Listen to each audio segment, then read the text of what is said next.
대한민국이 발칵 뒤집어졌습니다. 시청자 여러분, 믿기지 않는 일이 벌어졌습니다.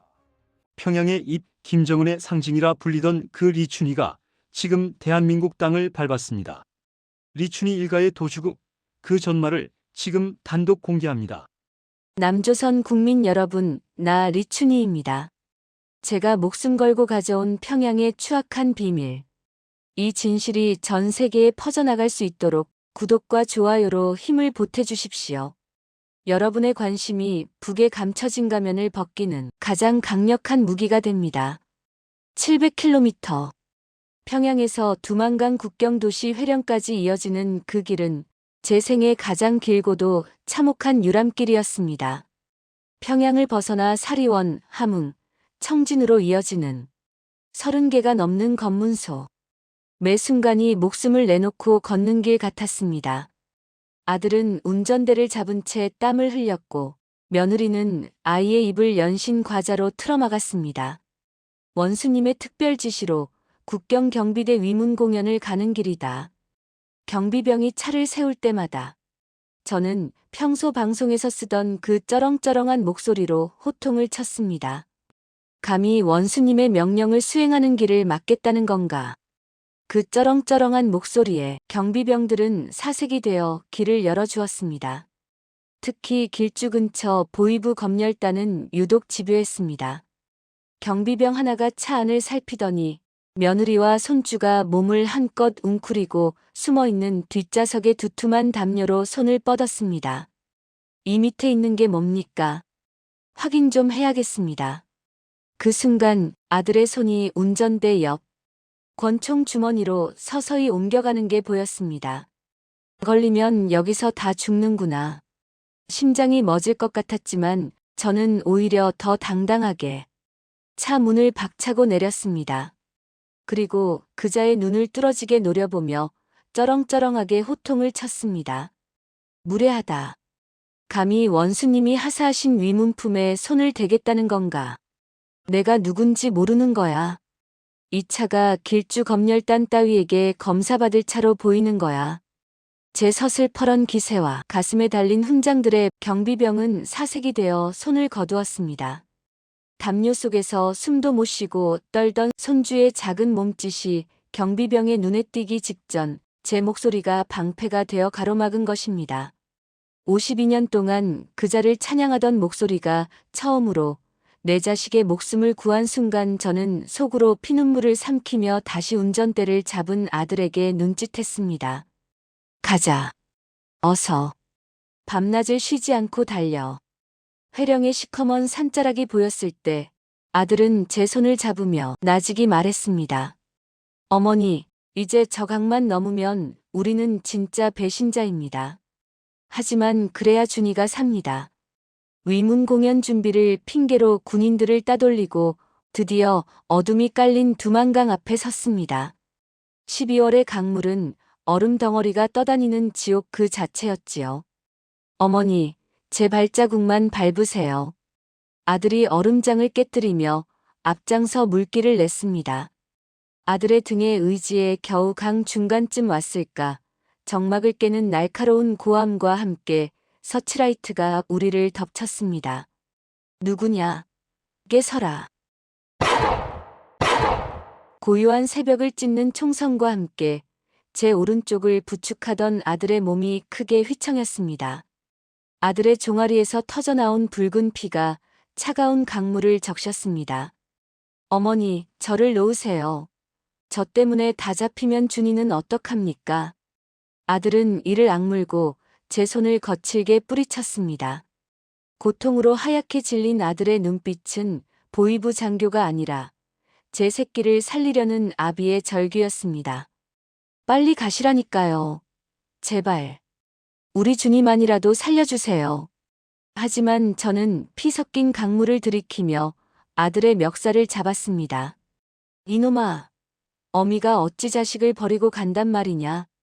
저는 죽으림을 다해 아들을 끌어당겼고 며느리와 함께 아들의 양팔을 끼고 기어이 중국 쪽 진흙탕 위로 기어 올랐습니다. 중국 땅에 닿자마자 기다리고 있던 브로커의 낡은 승합차에 몸을 던졌습니다. 아들은 뒷좌석에서 고통을 참으며 거친 숨을 몰아쉬고 있었지요. 덜컹거리는 차창 밖으로 낯선 중국의 밤 풍경이 스쳐 지나가는데 문득 불과 보름 전 평양에서의 그 밤이 떠올랐습니다. 우리는 왜 평양의 영웅 자리를 버리고 이 어두운 길을 달리고 있는가? 그 시작은 방송국 스튜디오에서 들었던 그자의 추악한 육성이었습니다. 인민을 개돼지라 부르며 비웃던 그 목소리를 녹음기에 담은 날부터 제 삶은 지옥이 되었습니다.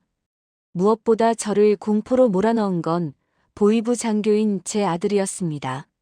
집으로 돌아오면 아들은 늘 빳빳한 군복을 입고 거실에 앉아 있었습니다. 어머니, 오늘 방송 사고는 없었습니까? 아들의 무심한 질문에도 제 가슴은 철렁 내려앉았지요. 매일 사람들을 취조하고 처단하는 것이 일인 내 아들. 만약 이 녹음기를 들킨다면 아들은 나를 어머니로 볼 것인가? 아니면 처단해야 할 반동으로 볼 것인가?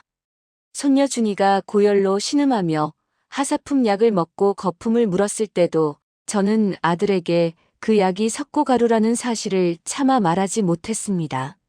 아들이 목숨 걸고 충성하는 그 체제가 제 딸을 죽이려 한다는 걸 알면 아들이 미쳐버릴지도 모른다는 두려움 때문이었지요. 흔들리는 차 안에서 피 흘리는 아들을 보고 있으면서도 제 마음 한편엔 여전히 차가운 얼음덩이가 박혀 있었습니다. 내 자식을 믿지 못해 도망칠 계획을 세워야 했던 그 처참한 심정을 상상이나 하실 수 있겠습니까? 지금 제 곁에서 신음하는 이 아들이 저를 지키러 온 천사인지, 끝까지 저를 감시해야 하는 역할을 맡은 아들인지, 저는 아직도 알 수가 없었습니다.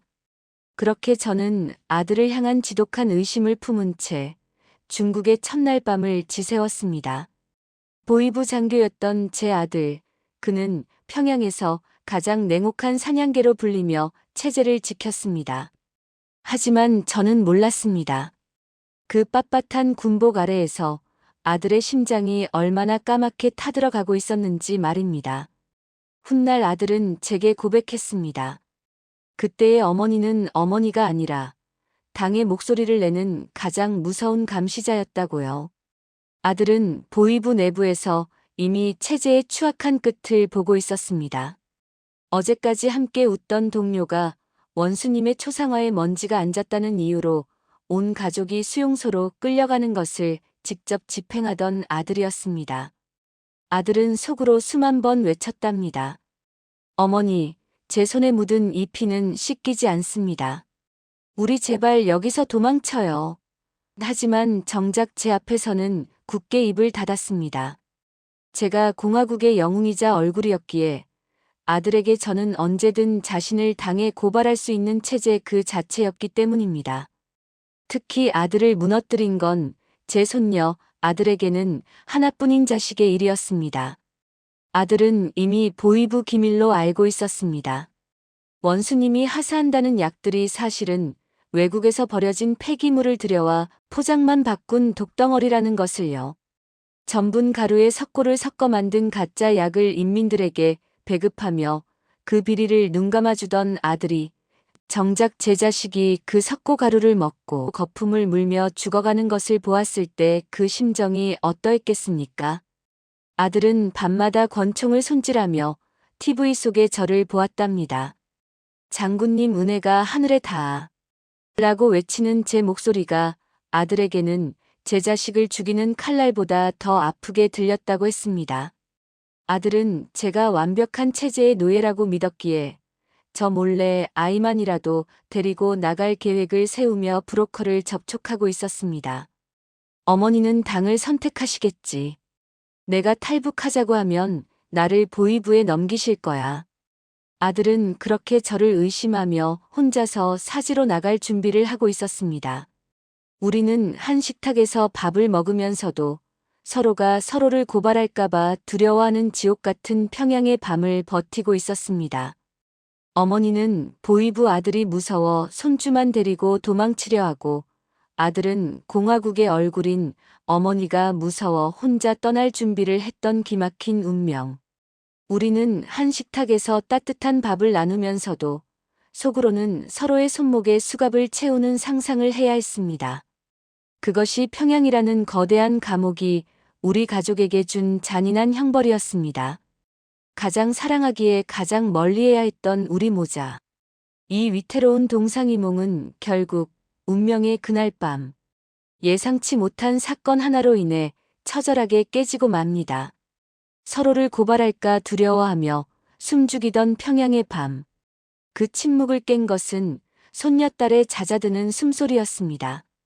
고열에 신음하는 아이를 사이에 두고 저는 장롱 속에 숨겨둔 녹음기를 꺼냈고 같은 시각 아들은 책상 밑바닥에 붙여둔 낡은 지도를 꺼냈습니다.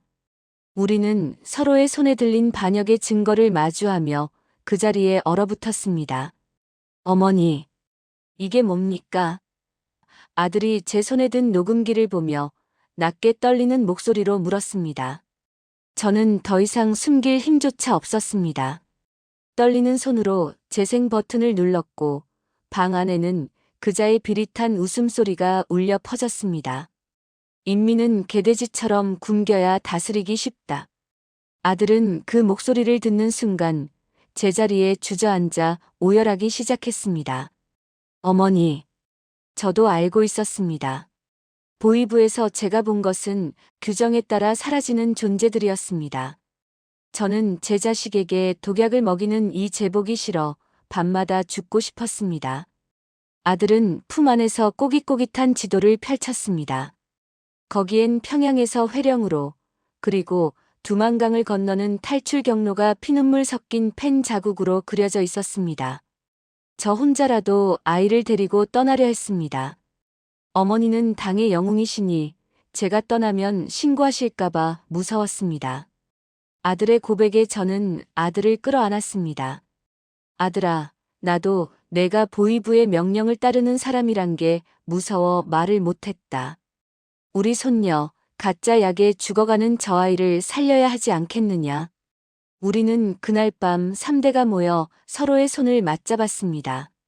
며느리는 아이의 짐을 챙겼고 아들은 보위부의 기밀 문서와 권총을 챙겼습니다. 이제 우리는 영웅 리춘이가 아니라 그저 살고 싶은 사람일 뿐이다. 평생을 바친 평양의 집을 뒤로하고 떠나는 길, 저는 문 앞에서 마지막으로 뒤를 돌아보았습니다. 그곳엔 화려한 훈장들이 걸려 있었지만 제 눈엔 그것들이 우리 가족의 목을 조르는 쇠사슬처럼 보였습니다. 우리는 그렇게 서로의 진심을 확인하고 사지로 뛰어들었습니다. 가장 가까운 사람조차 믿지 못하게 만들었던 평양의 어둠을 뚫고 우리는 자유가 아닌 생존을 향해 첫 발을 내디뎠습니다. 결심이 서자 아들은 보위부 요원답게 치밀하게 움직였습니다. 중앙보위부의 직인이 찍힌 국경경비대 비밀 검열 가짜 명령서를 위조하고 어디든 의심 없이 통과할 수 있는 보위부 전용 관용 지프차를 확보했습니다. 그리고 국경 너머 브로커들과 연락할 수 있는 은밀한 통로를 간신히 찾아내 도화 날짜를 확정했습니다. 아들에게 이 가짜 서류는 우리 가족의 목숨을 담보로 한 유일한 생명줄이었습니다. 어머니, 이제 돌아갈 다리는 끊겼습니다. 우리는 평생을 바친 평양의 집을 뒤로하고 어둠 속을 달렸습니다.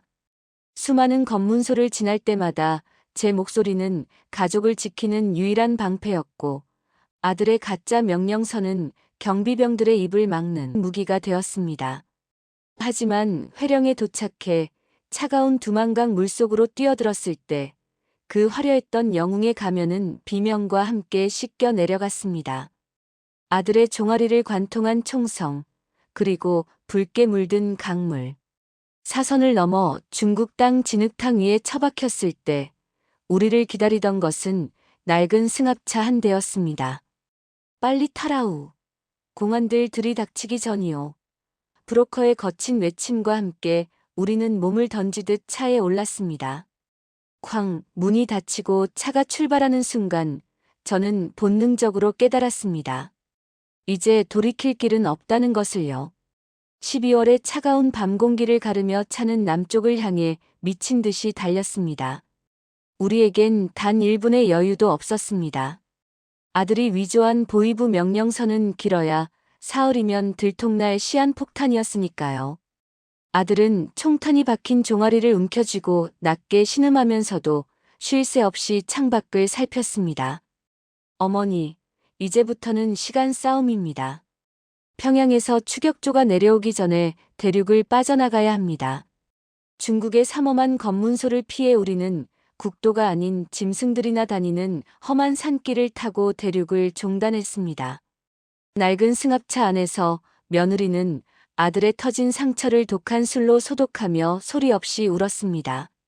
아들은 고통에 신음하면서도 품 안의 손주를 놓지 않았지요. 평양에서 제가 그토록 호통치며 뚫고 온 검문소들이 이제는 거꾸로 우리 가족을 사냥하려는 덫이 되어 있었습니다. 공안의 서치라이트가 차 안을 비출 때마다 제 심장은 멎을 것 같았습니다. 혹시라도 그 붉은 저고리가 빛에 반사되어 정체를 들키지는 않을까. 저는 노력 영웅의 훈장이 달린 저고리를 벗어 쓰레기 더미 아래로 밀어 넣었습니다. 화려했던 52년의 명성보다 내 자식의 숨소리가 더 소중했으니까요. 쿤밍의 산맥을 넘고 메콩강의 짙은 안개를 뚫으며 달렸습니다. 가짜 명령서 하나의 의지에 대륙을 가로질러 온 지프차는 이제 더 이상 갈 곳이 없었습니다. 메콩강으로 이어지는 마지막 밀림 입구, 아들은 엔진 열기가 채 식지 않은 차를 벼랑 끝으로 몰았습니다. 이 차가 발견되면 추격조가 우리 위치를 알게 될 겁니다. 여기서부터는 걷는 수밖에 없습니다. 아들은 절뚝이는 다리로 어린 준이를 등에 업고 가시덤불이 가득한 밀림 속으로 앞장섰습니다.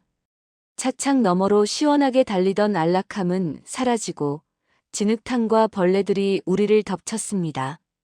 차를 버리고 밀림을 헤치며 꼬박 하루를 기어간 끝에 거칠게 흐르는 메콩강 줄기가 보였습니다. 아들은 미리 약속해둔 브로커의 낡은 목선 속으로 우리를 밀어 넣었습니다. 준아, 할머니 손 꽉 잡아라. 숨도 크게 쉬면 안 된다. 엔진 소리조차 낼 수 없어 사공은 죽으림을 다해 노를 저었습니다. 강 한가운데의 차가운 물 한 개가 우리를 감싸 안았을 때 이제야 살았구나 하는 안도감이 밀려왔습니다. 하지만 안도감도 잠시 그때였습니다. 강 건너편 칠흑 같은 어둠 속에서 수십 개의 서치라이트가 우리를 정조준했고 날카로운 총성이 정적을 깨뜨렸습니다. 엎드려. 모두 엎드리시오. 사공의 비명과 함께 물 위로 총탄이 튀어 올랐습니다. 우리는 빗발치는 총성을 뚫고 필사적으로 반대편 강둑을 향해 나아갔습니다. 치명적인 불빛과 총성을 뚫고 마침내 태국 땅에 발을 디뎠습니다. 강물에 젖은 옷은 얼음장처럼 차가웠고 몸은 만신창이가 되었지만 사투는 끝나지 않았습니다. 아들은 총탄에 스친 팔을 옷가지로 동여매며 대사관 방향을 살피고 낮게 의졸였습니다. 어머니, 평양에서 보낸 사냥개들이 이미 대사관 길목을 지키고 있을 겁니다. 이제부터는 숨을 죽이고 움직여야 합니다. 들키는 순간 모든 게 끝납니다. 아들의 예측대로 대사관 인근 골목마다 낯익은 체격의 사내들이 서성이고 있었습니다. 우리는 숨소리조차 죽인 채 대사관 정문이 보이는 어두운 건물 틈새에 몸을 웅크렸습니다. 아들은 피 흐르는 종아리를 옷가지로 동여매며 시계를 보았습니다. 새벽 교대 시간, 정문이 열리는 그 짧은 틈이 유일한 기회입니다.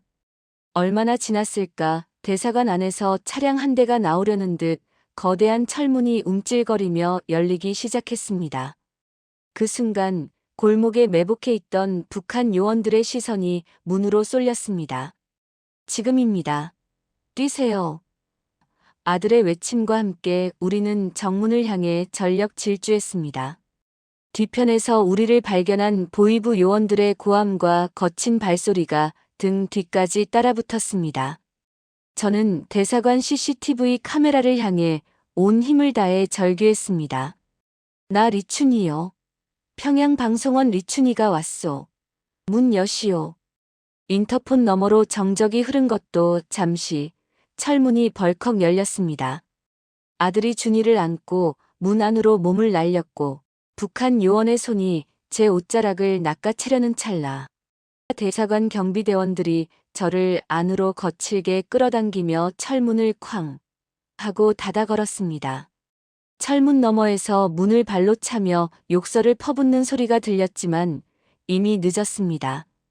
경비대원들은 즉각 우리를 에워싸고 신속하게 대사관 내부 안전구역으로 인도했습니다. 차가운 보도블록 위에 쓰러져 올려다본 하늘엔 태극기가 소리 없이 펄럭이고 있었습니다. 아들은 고통스럽게 신음하면서도 제 손을 꽉 쥐었습니다. 어머니, 이제 정말 끝난 겁니다. 이제 우리 살았습니다. 그로부터 며칠 뒤 외교부의 철저한 보호 속에 우리는 대한민국 국적기 좌석에 몸을 실었습니다. 비행기가 이륙하고 구름 위를 날아갈 때쯤 기내 좌석 화면에 붉은색 자막이 선명하게 떠올랐습니다. 속보 평양의 임리춘이 가족과 함께 극적 탈북. 제 이름 석자가 보도되는 것을 보는 순간 가슴속 깊은 곳에서 뜨거운 것이 울컥 치밀어 올랐습니다. 아들은 피와 땀에 절은 녹음기를 제 손에 쥐어주며 나직이 말했습니다. 어머니, 저 뉴스 속보가 이제 우리의 진실을 전 세계에 알릴 겁니다. 우리가 산 보람이 저기에 있습니다. 비행기 창밖으로 인천공항의 찬란한 불빛이 보이기 시작했습니다. 52년 평생 독재자의 앵무새로 살며 지었던 죄를 이제는 이 녹음기 속에 담긴 진실로 씻어내겠노라고 다짐했습니다. 준아, 걱정 마라. 이제 할머니는 내가 살아갈 자유로운 세상을 지키는 진짜 할머니가 될 거다. 대한민국 땅을 밟는 순간 저는 평양의 노력 영웅 리춘이를 완전히 벗어 던졌습니다. 대신 한 아이의 할머니이자 진실의 증언자로 살 것을 약속하며 제 생애 가장 길었던 7천리의 사투를 마쳤습니다. 여러분은 지금 어디에서 이 영상을 보고 계신가요? 오늘도 함께해 주신 모든 분께 감사드립니다.